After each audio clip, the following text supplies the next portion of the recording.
Picture this, a high school student, juggling grades, friendships, and maybe even a spot on the soccer team. From the outside, they seem to have it all together, a perfect life, right? But what we don't see is the invisible weight they're carrying. They lie awake at night, thoughts racing. Worry about their grades, their looks, fitting in. The kind of worry that isn't just nervousness before an exam, but a constant, gnawing anxiety that doesn't go away. What started as stress has become something deeper, something harder to talk about. Teenage mental illness is one of the most misunderstood and overlooked issues in today's world. And it's more common than we think. The World Health Organization tells us that about 1 in 7 teenagers globally are struggling with a mental health disorder. Let that sink in, 1 in 7. But here's the thing, most of them aren't saying a word. They're not reaching out for help. Why? Because they're afraid. Afraid of being judged, of being seen as weak, or of not being understood. And this silence is dangerous. In fact, suicide has tragically become the second leading cause of death among teenagers worldwide. What's going on? Why are so many teens feeling this way? It's a mix of things. Teenage years are turbulent, physically, emotionally, and socially.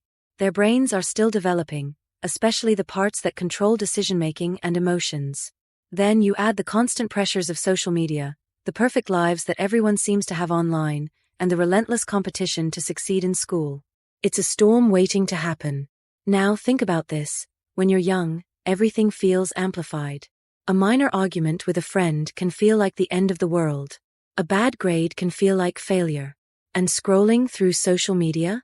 Well, that's just like pouring gasoline on the fire. It's no wonder anxiety, depression, and even self-harm are on the rise among teens. But here's where things get hopeful. We're starting to see a shift. Awareness around teenage mental health is growing, and more people are talking about it. Early intervention is crucial, and the good news is that there are real solutions.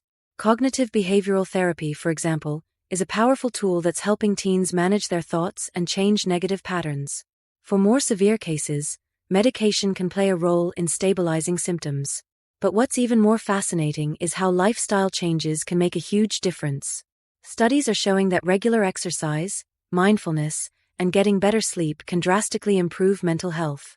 Imagine that small, manageable changes, like moving your body or learning to quiet your mind, can be game changers. And then there's peer support. One of the most surprising findings is that teens who have someone to talk to, a trusted friend, a mentor, are far less likely to experience severe depression. Schools are starting to catch on to this too. Mental health education programs are popping up, teaching kids how to support each other, and how to ask for help when they need it. If you're a parent watching this, there's something important you should know. You don't have to wait for your teen to come to you. Often, they won't. Instead, start the conversation. Not in an interrogating way, but with compassion. Say something like, "I've noticed you seem different lately. I'm here if you want to talk." Let them know you're a safe space, free from judgment. And if they're not ready to talk to you, encourage them to see a therapist. And yes, sometimes they'll push back, but don't give up. Lastly, keep an eye on their social media habits. It might feel impossible to tear them away from their phones, but setting boundaries can protect their mental health. Balance is key, between online life, school, and downtime. The truth is, teenage mental illness isn't going away anytime soon. But we have the power to change the way we respond to it. These years are crucial, laying the foundation for the adults they'll become. And by acting now, by offering support, we can help guide them through these challenges, making sure they emerge stronger, more resilient, and ready for the world ahead. Because here's the truth, they aren't just teenagers, they're the future. And their future starts with how we support them today.